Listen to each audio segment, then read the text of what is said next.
안녕하세요. 엘빈 기술사입니다.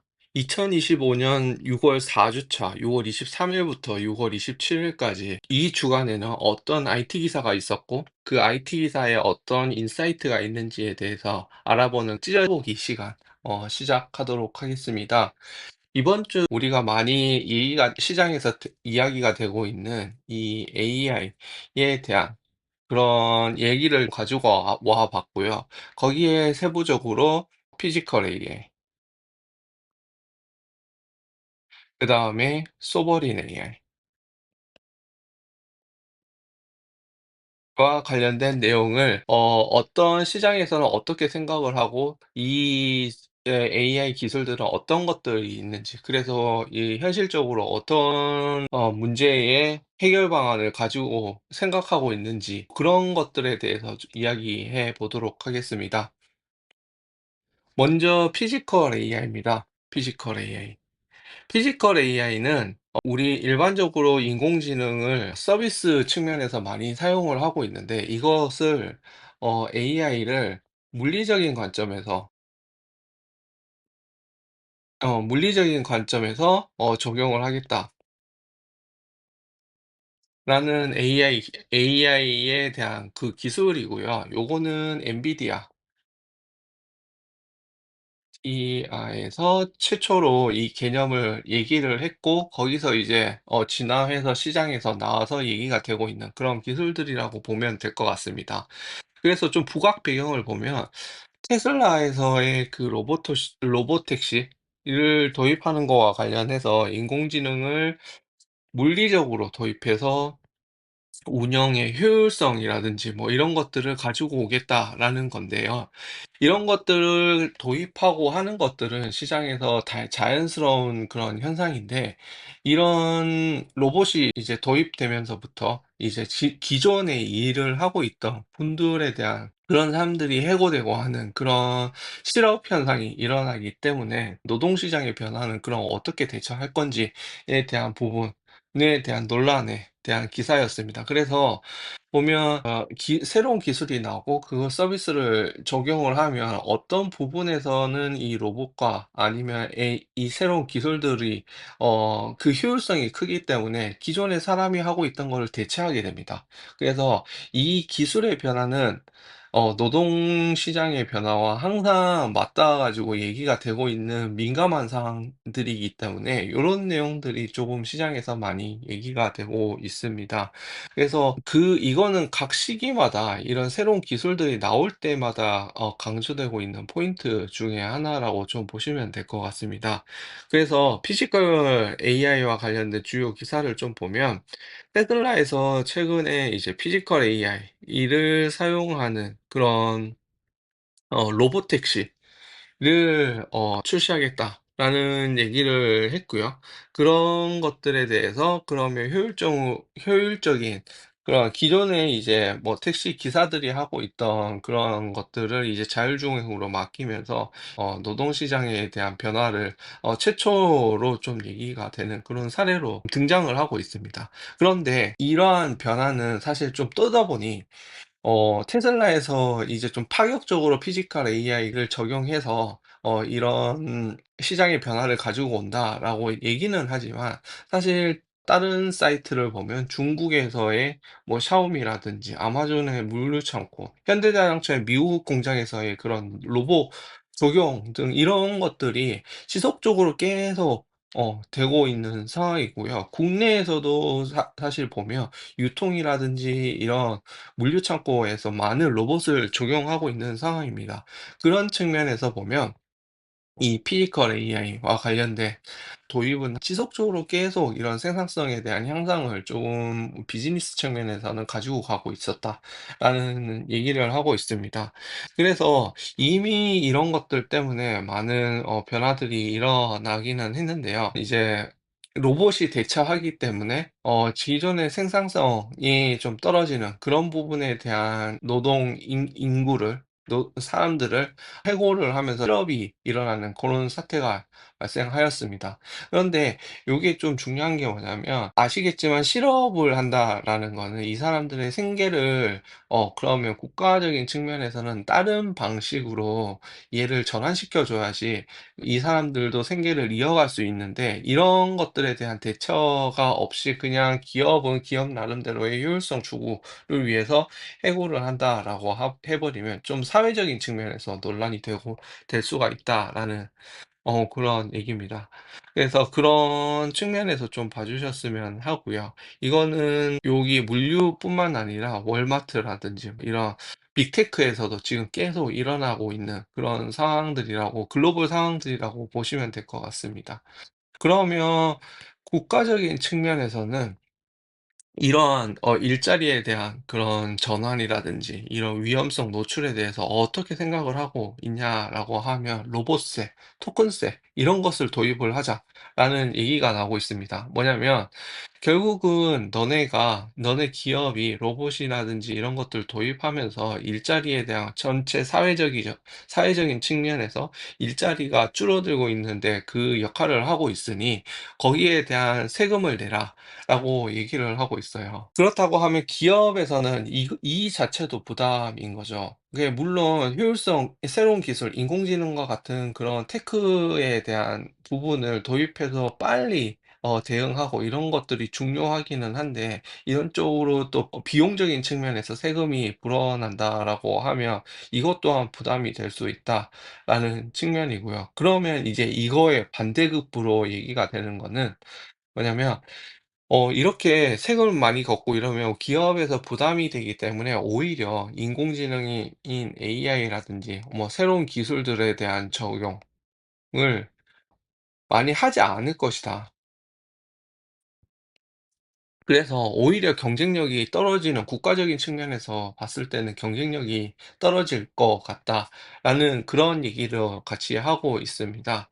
그래서 아직까지 이런 로봇세라든지 토큰세라든지 이런 것들을 도입을 하는 거에 대한 얘기는 나오고는 있지만, 아직 이게 정책적으로 뭐 이렇게 해야 된다라고는 정해진 거는 없습니다. 그렇지만 이런 반대급부에 대한 영향도 있기 때문에, 그러면 현실적인 측면에서 우리가 어떻게 해야 되냐라고 했을 때, 결국은 이 국가적인 측면에서 보든지 이제 기업적인 측면에서 이런 서로 논의를 좀 해서 이런 AI를 도입함에 있어서 기존에 여기서 일을 하고 있던 그런 인력들을 새로운 기술들을 학습시켜서 고용을 전환시키는 그런 방식을 좀 고민을 할 필요가 있다라는 그런 얘기가 대안으로 좀 얘기를 하고 있습니다. 그래서 요런 흐름은 사실 어떤 흐름이라면, 일반적으로 기술이 등장하고 이게 사회에 녹아 들어갔을 때 현상의 변화 등이 보통 요렇게 조금 진화되고 요렇게 변화하고 이런 대응 방안을 좀 내는 그런 흐름으로 좀 보시면 될 것 같아요. 이거는 그래서 비단 피지컬 AI뿐만 아니라 대부분 서비스에 대한 부분에 대해서 이러한 흐름으로 조금 논의가 되고, 그래서 점점 고착화되고 그런 방식으로 되는 것이다라고, 그런 흐름으로 좀 변화하는 것이다라고 좀 보시면 될 것 같습니다. 그래서 정리를 하자면 피지컬 AI로 한 서비스들이 계속 등장하고 있습니다. 이거는 지금뿐만 아니라 앞으로도 계속 등장하고 이거는 계속 적용이 될 거라고 생각을 합니다. 그래서 이 피지컬 AI가 계속 등장한다라고 하면 이런 노동 시장에 대한 얘기는 지속적으로 나올 거고요. 그렇다라고 했을 때 지금 현재 상황에서도 현실화되고 있는 그런 부분이 있다라고 좀 보시면 될 것 같고, 그래서 기업에서는 이제 뭐 로봇 토큰세라는 것들을 도입하자라고 하지만, 이런 것들을 도입했을 때 기업 입장에서는 또 부담이 가기 때문에 그런 것들을 그러면 적용하는 거, 신기술에 대한 적용에 대한 부담을 느끼기 때문에 오히려 적용을 하지 않는 그런 상황이 발생한다라고 하면 국가적인 경쟁력이 낮아질 거다라는 게 하나가 있고요. 그래서 그러면 이런 것들을 어떻게 해야 될까라고 했을 때 기존 인력들, 기존 인력들을 새로운 AI 기술로 AI 기술에 대한 변화에 재학습시켜서 재배치하는 그런 전환 정책을 조금 얘기를 할 수 있다. 뭐 이렇게 좀 정리를 해 볼 수 있을 것 같습니다. 그래서 피지컬 AI가 등장을 하면서 이런 변화에 대해서 조금 인지를 했으면 좋겠다라는 측면에서 요렇게 가지고 왔습니다. 그러면 여기서 우리는 궁금해하는 게 기술적인 측면에서 봤을 때 그러면 피지컬 AI는 도대체 뭔가에 대해서 얘기를 좀 해 보도록 하겠습니다. 피지컬 AI는 사실 AI 기술이 대부분 우리 서비스 측면에서 많이 이루어지고 있습니다. 그래서 웹 서비스나 앱 서비스, 그다음에 검색 뭐 이런 데서 지금 많이 사용을 하고 있죠. 챗GPT 뭐 이런 것들.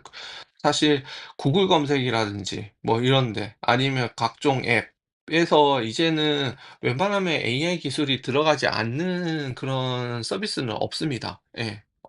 거의 없어요. 그래서 그런 측면에서 이런 AI가 이런 쪽으로 많이 사용이 되고 있는데 이거를 물리적인 진짜 우리가 이제 물리적으로 만나는 그런 세계와 결합하는 그 인공지능을 피지컬 AI라고 얘기를 합니다. 그래서 핵심 특징으로 보면 센서 기반의 실시간 인식이라든지 실시간 의사결정 계획, 물리적 제어, 휴먼 인터랙션, 그리고 뭐 온 디바이스 엣지 컴퓨팅 AI 뭐 요런 것들이 있습니다. 그래서 이런 측면에서 물리적인 측면에서 AI가 적용되는 것을 피지컬 AI라고 부른다라고 좀 보시면 될 것 같고 그 구성을 조금 보면 먼저 대규모 데이터들이 쌓이게 됩니다. 이 데이터들이 먼저 LWM 모델로 학습을 하고요.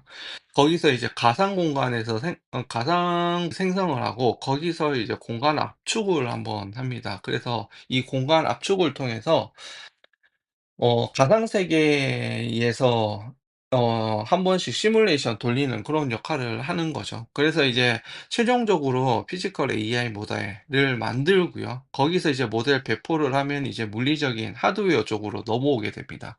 그래서 이 하드웨어를 기반으로 해서 피지컬 AI가 결합을 해서 이것들이 서비스를 하는 그런 역할이 있는데 그 보통 로봇, 뭐 자율주행 이런 진짜 피지컬한 영역에서 적용이 요렇게 되는 거라고 좀 보시면 될 것 같습니다.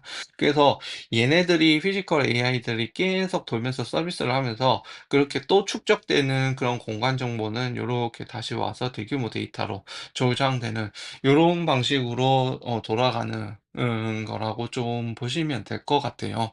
거기서 그래서 여기서 보면 여기 LWM부터 해서 가상 공간, 토커나이저까지 요 부분을 보통 이제 AI 피지컬 프레임워크이라고 좀 얘기를 합니다. 그래서 요 부분을 조금 잘 이해를 하시면 좀 좋을 것 같아요. 그래서 간단히 그러면 심플하게 얘기했을 때 이것들을 얘기를 해 보자라고 하면 결국 대규모 데이터를 모아서 인공지능에 학습을 시키고 이게 가상 세계에서 피지컬 AI 모델을 한번 만들어 놓고 그것을 이제 다시 물리적으로 이렇게 적용을 하는 그런 형태라고 조금 보시면 될 것 같습니다. 그래서 얘네가 한 번 도는 게 아니라 계속 이런 식으로 피드백으로 이런 식으로 도는 그런 형태라고 조금 보시면 될 것 같아요. 그래서 핵심 기술 요소를 보면 피지컬 AI 프레임워크이라고 해서 이런 요소들이 있고요. 그래서 피지컬 AI 자체를 본다라고 하면 on device AI, SLLM, 그리고 뭐 HRM, 휴먼 인터랙션이죠. 요런 것들을 이제 서비스 측면, 아예 물리적인 로봇 측면에서 봤을 때 그런 부분. 그다음에 DB 같은 경우에는 벡터 DB. 뭐 요런 것들이 핵심 기술이라고 좀 보시면 될 것 같습니다. 그래서 이런 피지컬 AI가 어디서 많이 사용되냐라고 했을 때 로봇이라든지 자율주행, 스마트 팩토리, 뭐 국가 보안 이렇게 제가 요렇게 좀 몇 가지만 추렸는데 이게 비단 요 부분뿐만 아니라 대부분 많은 AI라든지 물리적인 부분이 사용되는 것 부분에서 많이 사용될 거라고 생각을 해요. 그래서 그런 측면에서 피지컬 AI를 이해를 하셨으면 좋겠습니다. 그래서 정리를 해 보자면 이런 피지컬 AI, 물리적으로 이제 물리적인 요소에 AI를 심는 그런 부분들이 이제 계속 늘어나고 있는데, 이런 부분들이 늘어나면서 기존에 사람이 했던 것들이 많이 대체를 하면서 효율성은 늘어나게 되는데, 이게 고용이라든지 이런 사회적인 부분에 파급 효과, 영향력을 미치면서 이런 것들에 대한 논란이 있다. 그래서 국가적인 측면에서는 이런 것들을 조금 고용에 대한 부분을 보완하기 위해서 뭐 토큰세라든지 로봇세 이런 것들을 만들고 있는데, 그런 것들을 도입을 한다라고 하면 기업 입장에서는 부담이 되고, 이 새로운 기술을 도입하는데 껄끄러워질 것이다라는 부분이고, 그래서 이런 부분을 어떻게 해소할 거냐라고 했을 때, 기존에 하고 있던 사람들을 재학습을 시켜서 AI와 관련된 그런 부분으로 전환시키는 그런 방식들을 조금 논의가 되고 있다라는 측면을 얘기를 하고 있다. 라고 인지를 하시면 좀 좋을 것 같습니다. 두 번째입니다. 두 번째 소버린 AI인데요. 소버린 AI. 그래서 보면 지금 챗GPT 등 글로벌 AI 서비스가 계속 확장이 되고 있습니다. 그런데 이제 이런 것들이 글로벌 서비스로 되다 보면 이게 문제가 데이터 문제, 그다음에 그런 문제가 있습니다. 데이터 문제가 있고, 그다음에 윤리적인 측면, 그다음에 환각, 이런 것들에 대해서 어떻게 대응을 할 건지 가 문제가 되고 있는데, 이런 것들 대응하기 위해서는 자국 중심의 AI가 필요하다라는 게 논의가 되고 있습니다. 그래서 자체적인 모델을 만들어서 이런 것들에 대해서 해지를 하겠다, 이런 위험 요소에 대해서 해지를 하겠다라는 게 큰데요.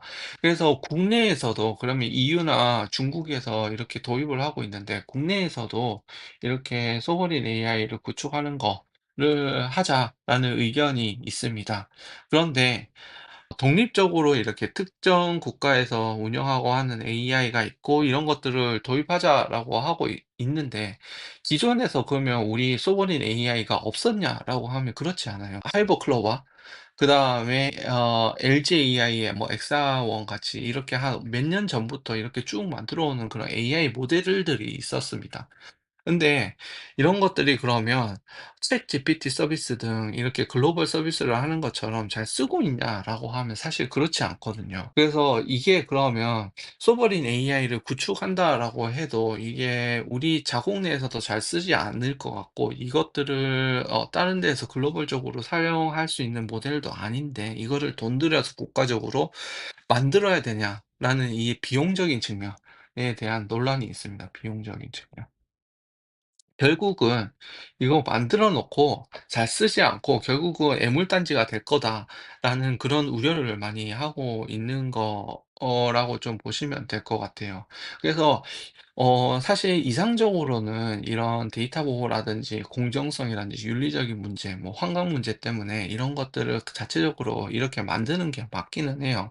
그런데 이제 현실 버전으로 왔을 때는 이런 것들이 비용 대비를 했을 때, 우리가 이거를 꼭 구축을 해서 이런 문제를 해치를 해야 되냐라고 했을 때, 그거는 약간 퀘스천이다라는 그런 얘기들인 거죠. 그래서 그러면 이런 것들을 어떻게 해결할 거냐라고 했을 때, 갑자기 그냥 우리 것들을 계속해서 우리의 AI를 사용하겠다라기보다는, 사실 그러면 전반적으로 글로벌 서비스를 썼을 때 어떤 것들이 부족하다라는 것들을 좀 보고, 그래서 그 특정 영역에서 우리가 효율성을 더 높이는 게 더 현실적인 버전이 아닌가라는 그런 의견들이 있어요. 그래서 이 써버린 AI에 대해서 어떤 민간 업체에서는 "이런 것들을 장려해야 된다."라고 하지만 또 어떤 부분에는 부정적으로 보는 측면이 많습니다. 그래서 그런 이견 측면에서 국가적으로는 그러면 이거를 가지고 방향성을 가지고 가야 된다는 그런 고민이 많은 거죠. 이게 비용이 한두 푼 하는 것들이 아니기 때문이죠. 그래서 그런 측면에서 좀 봐 주셨으면 하고요. 그래서 이 기사를 정리하자라고 하면 소버린 AI에 대한 구축 관련해서 필요성은 있지만 이런 논의들이 있다. 그래서 '이게 과연 하는 게 맞나?' 라는 그런 논란의 의견들이 많습니다. 지금 한국의 소버린 AI의 현 주소는 14 개의 소버린 AI겠지만 전 세계적으로 사용되는 모델은 많지 않다라는 거. 그래서 현실적인 방안은 특정 영역에서 효용성 있게 구축하는 게 더 현실적이다라는 얘기들이 있습니다.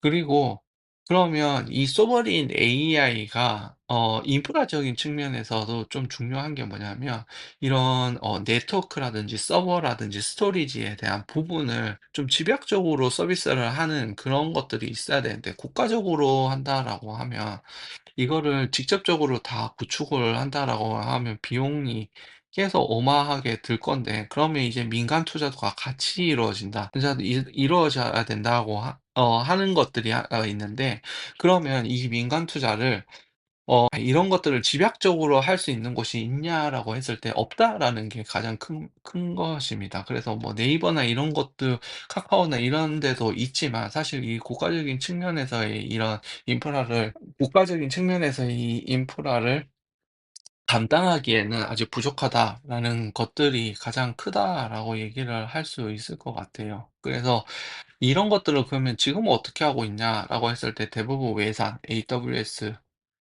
MS, GCP, 이런 데에서 의존을 하고 있다라는 거죠. 어. 그래서 문제가 이 인프라를 집약적으로 구축하는 것이 없고 전문 인력이라든지 기술 역량이 턱없이 부족하는 그런 현상이다라는 부분이다. 그래서 이런 것들을 어떻게 해결할 수 있을지에 대한 고민도 같이 이루어져야 된다라는 측면이 하나 있습니다. 그래서 다시 조금 기사를 좀 살펴보면 소버린 AI라는 것들을 도입하고자 하면 결국은 클라우드 기반에서 인프라 확장이 있어야 되는데 이것들이 어 지금 현재 어디에 집중되어 있냐라고 했으면 국내 시장에서 봤을 때도 60% 24% 20% 정도 이 세 군데 업체에서 대부분 하고 있다라고 좀 보시면 될 것 같아요. 그래서 그러면 우리 정부에서는 지금 어떻게 하고 있냐라고 했을 때 K클라우드 봤을 때는 이런 AI 연산할 수 있는 그런 상태가 아니다라는 거죠. 그러면 정부적인 측면에서 이런 것들을 하지 못하고 있는데 그러면 국내 클라우드 기업 중에서는 이런 것들을 제대로 하고 있는 데가 있냐라고 했을 때 데이터 네트워크 제대로 갖춘 데가 있냐라고 했을 때는 사실 이런 국가적인 측면에 대한 서비스를 만족시킬 수 있는 그런 곳은 사실상 전무하다라는 게 하나가 있고요. 그래서 지금 이 외산에 많이 의존하고 있다라는 거고요. 그러면 이런 것들을 인프라만 구축을 하면 뭐 다 해결이 되냐라고 했을 때 그렇지 않다. 그렇지 않다. 뭐냐면 전문 인력이라든지 기술 역량 이런 것들이 턱없이 부족한 상황이기 때문에 인프라만 구축한다고 해서 해결될 문제가 아니라 이런 전문 인력을 어떻게 육성하고 기술 역량을 어떻게 확보하는지 또 같이 고민이 해야 된다라는 측면이 하나가 있습니다. 그래서 이런 것들이 같이 이루어지지 않는 이상은 국가적으로 소버린 AI를 구축을 한다라고 해도 이게 잘 돌아갈지에 대한 부분은 퀘스천이다라는 부분이 크게 도입을 했을 때 큰 문제점이다라고 좀 얘기를 할 수 있을 것 같습니다. 그래서 보면 대부분 글로벌사의 인프라에 의존을 하고 있는 거 하나랑 그래서 이렇게 요 세 군데 업체에서 좀 하고 있다. 그래서 현재 상황은 서비스를 위한 뭐 이런 것들을 집약적으로 할 수 있는 데는 거의 다 사실상 전무하다라는 거고요. 그러면 "이런 것들을 도입만 하면 되냐?"라고 했을 때 전문 인력이나 기술 역량 이런 부족 때문에 "이런 부분도 같이 가지고 와야 된다."라는 그런 큰 부분으로 이런 어 흐름으로 좀 이해를 하셨으면 좋겠습니다. 그러면 여기서 우리 소버린 AI에 대한 개념은 살짝 좀 언급해서 이해를 하고 계실 건데, 소버린 AI가 뭔지에 대해서 조금 얘기를 해 보도록 하겠습니다. 소버린 AI는 아까 정의를 말씀드린 것처럼 어떤 특정 국가나 특정 주권이 있는 기관이 자국 데이터라든지 이런 것들을 통제 관리해서 독립적으로 개발 운영하는 AI 체계라고 좀 보시면 될 것 같아요. 그래서 데이터 주권이라든지 AI 패권 경쟁, 윤리적 요구 뭐 요런 것들이 그 문제라고 좀 보시면 될 것 같습니다. 그래서 소버린 AI는 글로벌적으로 이제 도입한 데는 요런 플랫폼을 좀 가지고 있어요. 뭐냐면 데이터 거버넌스 에 대한 부분, 요런 부분. 늘 좀 구축을 하고요. 거기서 이제 매니지먼트, 데이터 컨트롤을 어떻게 하고 데이터 소스는 어떤 형식으로 가지고 올지에 대한 부분을 요런 기능적으로 좀 정의를 해 놨습니다. 그래서 이런 것들을 실질적으로 그러면 어떻게 연결해서 쓸 건지에 대한 쉐어링, 디스커버리, 분석, 리포트 이런 부분에 대해서 이렇게 플랫폼을 구축해서 제공을 하는 고런 모델이라고 좀 보시면 될 것 같아요. 그래서 이런 소버린 AI를 데이터 구축부터 해서 매니지먼트해서 이렇게 해서 제공하는 요런 형태가 소버린 AI 플랫폼이라고 좀 보시면 될 것 같은데, 이런 것들을 구축하기 위한 주요 기술 요소를 보면 그래서 데이터 저장이라든지 데이터 암호화 이런 것들이 중요하고요. 그다음에 이제 자체적인 프레임워크라든지 공개 모델, 소스 관리 뭐 요런 매니지먼트 영역, 그다음에 인프라 영역에서는 요런 서버, 스토리지, 네트워크 이런 부분이 필요하다라는 거고, 그리고 이제 중요한 이제 거버넌스 체계, 윤리라든지 투명성 확보, 이력 확보 이런 것들, 그다음에 보안 강화 요런 측면에서 소버린 AI가 좀 얘기가 돼야 된다라는 거를 좀 강조드리고 싶습니다. 그리고 소버린 AI의 사례를 보면 EU 내에서 이제 뭐 이렇게 가장 크게 조금 얘기가 되고 있고요. 그다음에 이제 중국도 이제 자국 내에 핵심 기술을 유출하지 않겠다라는 측면에서 이렇게 약간 좀 보수적인 측면에서의 소버린 AI를 얘기를 하고 있습니다. 그다음에 이제 한국도 이런 것들이 필요하다라는 측면인데, 우리는 지금 금액 비용적인 측면이라든지 이런 것들을 따졌을 때 '과연 맞나 안 맞나.'라는 요런 것들에 고민을 하고 있는 그런 상황이다라고 좀 보시면 될 것 같습니다.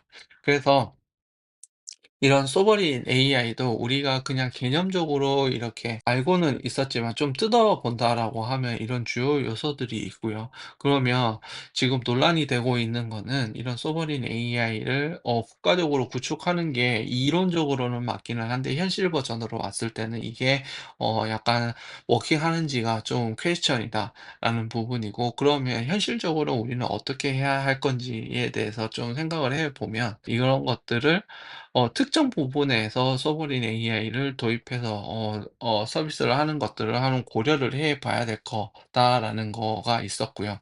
그다음에 인프라적인 측면에서 봤을 때는 그러면 이 소버린 AI를 인프라 구축을 이게 국내에서 할 수 있는지에 대한 부분이 하나가 있고, 그러면 설령 한다라고 했을 때도 이런 것들을 잘 운영할 수 있을지에 대한 그런 부분이 해결이 같이 되어야 된다라는 부분이 크게 얘기가 되었습니다.